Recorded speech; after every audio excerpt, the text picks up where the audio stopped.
Welcome to my channel.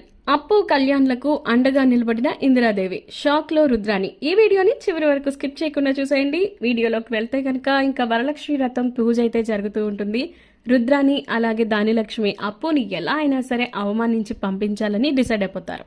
ఇక ఆ రకంగానే ఇక పూజ మొత్తం జరుగుతుంటే చూసి ఓర్చుకోలేకపోతూ ఉంటుంది దానిలక్ష్మి అయితే.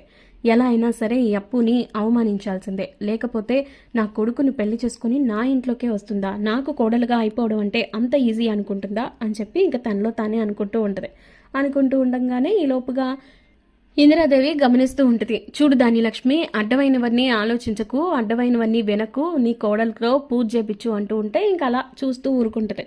ఈలోపు ఇంకా కళ్యాణ్తో కూర్చోపెట్టడం, ఇంకా కంకణాలు కట్టడం, పూజ అంతా చక్కగా జరపడం ఇవన్నీ చేసేస్తూ ఉంటారు పంతులు గారు. పూజ మొత్తం అయిపోయిందమ్మా, ఇక మీరు ముగ్గురు కూడా వాయినాలు అందించండి, వాయినాలు అందించి ఆ పెద్దవాళ్ళ దగ్గర నుంచి ఆశీర్వాదం తీసుకోండి అని చెప్పేసి అంటారు. అన్న తర్వాత సరే అని చెప్పి కావ్య అలాగే స్వప్న ఇద్దరు అలాగే చేస్తారు.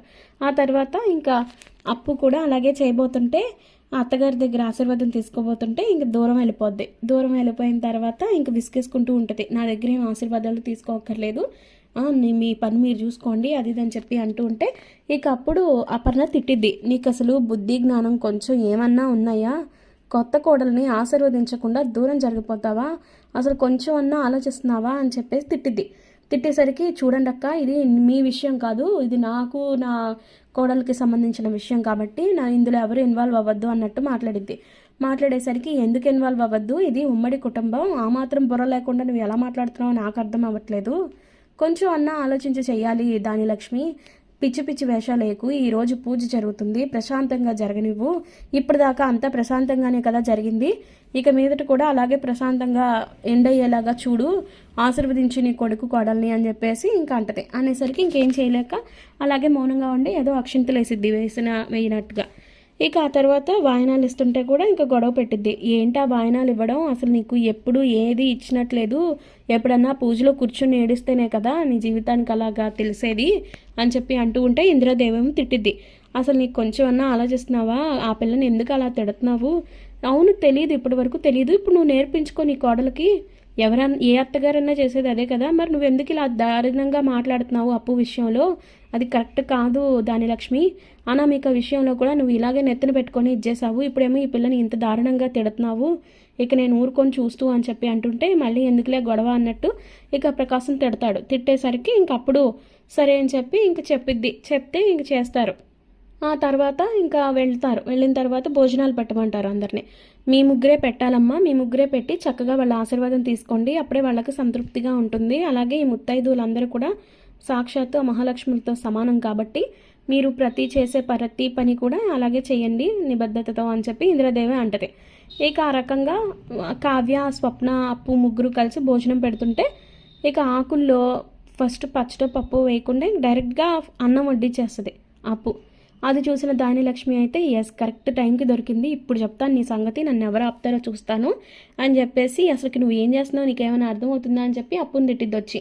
ఏ అత్తయ్య ఏమైంది అని అంటే, చీను నన్ను ఫస్ట్ ఆఫ్ ఆల్ అత్తయ్య అని పిలవకు, తర్వాత ఏంటది ఆ అన్నంలో ఆ అరిటాకులో చూడు ఏం చేస్తున్నావో, ఫస్ట్ పచ్చడో పప్పు వడ్డించాలి, కానీ నువ్వేమో డైరెక్ట్గా అన్నం పెట్టేస్తున్నావు, అసలు నువ్వు పూజ కోసం వచ్చిన ముత్తైదువులకి భోజనం పెడుతున్నావా లేకపోతే ఇక చనిపోయిన వాళ్ళకి దినం లాంటిది పెడుతున్నావా అది అని చెప్పి అనేసరికి ఇందిరాదేవి కోపం వచ్చి దానిలక్ష్మి అని చెప్పి గట్టిగా అరుస్తుంది. మరి లేకపోతే ఏంటి అత్తయ్య, చూడండి ఎలా పెడుతుందో, ఆ మాత్రం కామన్ సెన్స్ లేదా, ఆ మాత్రం తెలీదా, ఇదేనా వాళ్ళ అమ్మ పెంచిన విధానం, ఇదేనా మీ అమ్మ పెంచిన విధానం అని చెప్పి అప్పుని తిడుతూ ఉంటుంది. తిడుతూ ఉంటే ఇప్పుడు ఏమైందని అత్తయ్య, ఎందుకు అలా అంత దారుణంగా తిడుతున్నారు, అయినా పెట్టే మనసులో ఉండాలి కానీ ఏం పెడుతున్నాం అనేది ఇంపార్టెంట్ కాదు కదా అని చెప్పి కావ్య అంటది. అనేసరికి చూడు ఇది నీకు సంబంధం లేని విషయం, ఇందాకే మీ అత్తగారికి చెప్పాను, ఇప్పుడు కూడా నీకు చెప్తున్నాను, నువ్వు ఇంకొక మాట కూడా మాట్లాడడానికి వీల్లేదు అని అంటే ఇంకప్పుడు అపర్ణ వచ్చి పళ్ళు రాలిపోతాయి దానిలక్ష్మి, నీకు పిచ్చి పిచ్చిగా వాగమాక, ఇందా నుంచి నేను చూస్తున్నాను,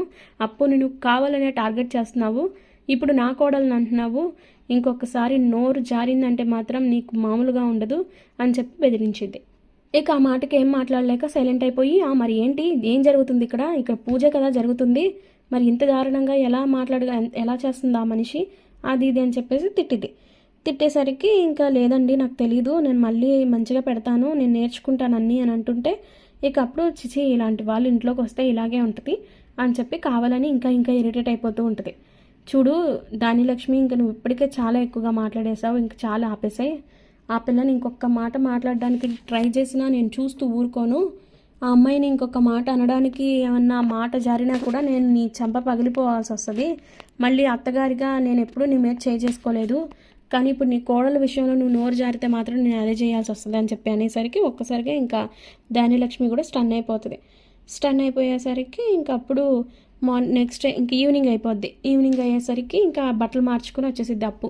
ఇక కళ్యాణ్ కూడా డ్రెస్ మార్చుకుని వెళ్ళిపోతుంటే ఏంట్రా ఇది, నువ్వు ఇలా వెళ్ళిపోతుంటే నేను బాధపడతానని కొంచెం అన్నా ఆలోచిస్తున్నావు నువ్వు అని చెప్పి కళ్యాణ్తో ధాన్యలక్ష్మి అంటది. ఏం చేస్తాడు మరి వెళ్ళిపోలేక, నీ టార్చర్ పడలేక ఎవడుంటాడు ఇక్కడ అని చెప్పేసి ప్రకాశం అంటాడు. ఇదిగో ఇలాగే మాట్లాడి నా విలువని నా కొడుకు ముందు ఇంకా ఇంకా తక్కువ చేసేస్తున్నారు అని చెప్పి బాధపడుతూ ఉంటుంది. బాధపడుతుంటే అదేం లేదమ్మా, నాకంటూ ఒక గుర్తింపు వచ్చిన తర్వాత, నాకంటూ నేను మంచి పొజిషన్లో నుంచిన తర్వాత నేను మళ్ళీ ఇంటికి వద్దాం అనుకుంటున్నానమ్మా, దయచేసి క్షమించు. అలాగే అప్పుడు నేను నా భార్య అప్పు ఇద్దరం కలిసి సంతోషంగా ఇంట్లో అడుగు పెడతామని చెప్పి అంటుంటే మళ్ళీ అదెందుకు, అదే వస్తానని ఎందుకు అనడం, నువ్వు రా చాలు, నాకు నువ్వే ఇంపార్టెంట్ అని అంటుంటే అమ్మ నాకు నా భార్య కూడా ఇంపార్టెంటే కదమ్మా, నా భార్య నేను ఎక్కడుంటే అక్కడ ఉంటుంది, ఒకవేళ నేను ఇక్కడ ఉంటే ఖచ్చితంగా అప్పు నాతోనే ఉంటుంది, ఒకవేళ నేను ఇక్కడ ఉండకూడదు అనుకుంటే ఖచ్చితంగా ఇక్కడ ఉండదు, అలా ఎందుకు నువ్వు తనని అంతలాగా ద్వేషిస్తున్నావు, నేను ఇష్టపడే కదమ్మా పెళ్లి చేసుకున్నాను అని అంటే నువ్వు అనామికని ఇష్టపడి పెళ్లి చేసుకున్నావు, ఇప్పుడు అప్పుని కూడా ఇష్టపడే పెళ్లి చేసుకున్నాను అంటున్నావు అని చెప్పి తిడుతుంది రామలక్ష్మి. అవునమ్మా నువ్వు చెప్పింది కరెక్టే, అనామికని నేను తప్పు చేసి తెలియక ఇష్టపడి చేసుకున్నాను, తను నన్ను అంత మోసం చేస్తుందని అస్సలు అనుకోలేదు, కానీ నేను అప్పుని మనస వాచ కర్మేణ ప్రేమించాను, తన మనసులో ఎప్పుడో నేనున్నాను, అలాగే నా మనసులో కూడా తను నిక్షిప్తమైపోయింది, కాకపోతే మా ఇద్దరి ప్రేమ బయటపడలేదు సరైన సమయానికి అంతే, లేకపోతే ఆ రోజే నేను అనామిక విషయంలో తప్పు చేసేవాడిని కాదు అని చెప్పేసి అలా మాట్లాడుతూ ఉండేసరికి ఏమోరా నువ్వు ఎన్ని చెప్పినా కూడా నేను ఈ విషయంలో ఒప్పుకోను, అప్పు ఈ ఇంటి కోడలు అవ్వలేదు, నా కోడలు అస్సలు అవ్వలేదు అని చెప్పేసి అంటూ ఉంటే ఇక అప్పుడు ఇందిరాదేవి ఏమో చూడు నువ్వు ఒప్పుకున్నా ఒప్పుకోకపోయినా ఇప్పుడు అప్పు కళ్యాణ్లు భార్యాభర్తలు, కళ్యాణ్ ఇష్టపడే పెళ్లి చేసుకున్నాడు, అన్నీ తెలిసే పెళ్లి చేసుకున్నాడు, అందుకోసం నువ్వు ఇంకా ఏమీ మాట్లాడాల్సిన అవసరం అయితే లేదు, ఇంకొకసారి నువ్వు అప్పు విషయంలో తక్కువ చేసి మాట్లాడావు అని తెలిస్తే మాత్రం నేను చూస్తూ ఊరుకుంటానని అస్సలు ఎక్స్పెక్ట్ చేయొద్దు, ఇక మీదట ఇప్పుడు చెప్తున్నాను, ఇక మీదట ఈ అప్పు కళ్యాణ్లు ఇద్దరూ కూడా ఇదే ఇంట్లో ఉంటారు, సేమ్ ఇదిలో హోదాలో ఉంటారు, నువ్వు ఇంకొకసారి నోరు మాత్రం జారొద్దు ధాన్యలక్ష్మి, అప్పు విషయంలో ఏమాత్రం నువ్వు తప్పుగా ప్రవర్తించినా తప్పుగా మాట్లాడినా నేను మాత్రం చూస్తూ ఊరుకుంటాను అనుకోవద్దు అని చెప్పి ఇంకా ఆ విధంగా అప్పు కళ్యాణ్లకి ఇందిరాదేవి అండగా నిలబడుతుంది. ఇదంతా చూస్తున్న రుద్రాణి అయితే షాక్లో ఉండిపోతుంది. ఇక రాబోయే కథలో ఖచ్చితంగా ఇలా జరగాలి అనిపిస్తే జస్ట్ ఒక లైక్ చేయండి, అలాగే మా వీడియోని ఇంకా సబ్స్క్రైబ్ చేసుకుని మీ ఫ్రెండ్స్ అండ్ ఫ్యామిలీస్కి షేర్ చేయండి. Thank you.